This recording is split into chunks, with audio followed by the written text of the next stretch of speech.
Blake Harris, let's talk console wars, soon to be a major motion picture. So let's start off by talking about how Nintendo rose to the top of the heap in the early 1990s and was the premier console maker. Yeah, so let's flash back to 1990. Nintendo has 90% of a $3 billion market. How did they do it? Great games was a big part of it, but they also had extremely rigorous control, much like Apple today. They controlled every aspect of the experience, which drew ire from retailers and third-party developers. But as consumers, we didn't know, and they were able to control the market and do a great job. And then Sega really wanted to get into that market, and a guy named Tom Kalinske, who was a brand guy, not a tech head, really led the charge, and then it became a war. Tom Kalinske in 1990 is on a beach with his family in Hawaii. Between jobs, a little bit down on his luck. He had previously revived the Barbie line at Mattel, created He-Man Masters of the Universe, doesn't know what he's going to do next, doesn't think it's going to be as good as that.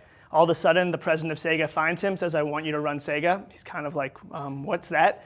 But he steps in there, and there's a great David and Goliath story going toe-to-toe with Nintendo and using unorthodox strategies and crazy ideas to take down this juggernaut. Talk about some of those strategies, because it does get pretty wild, and I guess that's why Seth Rogen and Evan Goldberg are going to be involved in the feature film when it comes out, right? Yeah, Seth and Evan, they like wild stuff, those guys. Their eyes lit up when I told them about the project. Not only just the crazy true life story and these larger than life characters, but also the fact that the subtitle is the battle that defined a generation, and it really did. So many people born in the 80s and 90s. This was our version of Facebook, the thing that united us. What were some of the extreme things that were done between Sega and Nintendo when they were fighting? So, as I mentioned earlier, Nintendo is all about control. A great example is with Wal-mart. You can't sell great games if you have no place to sell them, and retailers like Wal-mart wouldn't carry Sega products regardless of quality just because they didn't want to piss off Nintendo. They didn't want to lose their business and have the next shipment fall off the truck and somehow not get there. So Sega went down and pitched this Sega Genesis, and they said, great product, we're not going to carry it for that reason.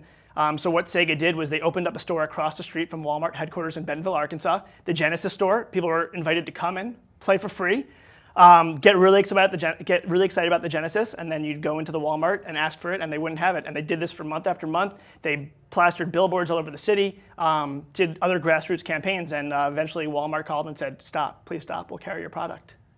And what can we learn about the current video game market from what you learned about console wars? Because right now, you have a lot of people playing video games on their smartphones. So you have Zynga and King Candy Crush. So, I mean, is there anything that these folks can learn from console wars? Absolutely. It's a timely story, and it's a universal story.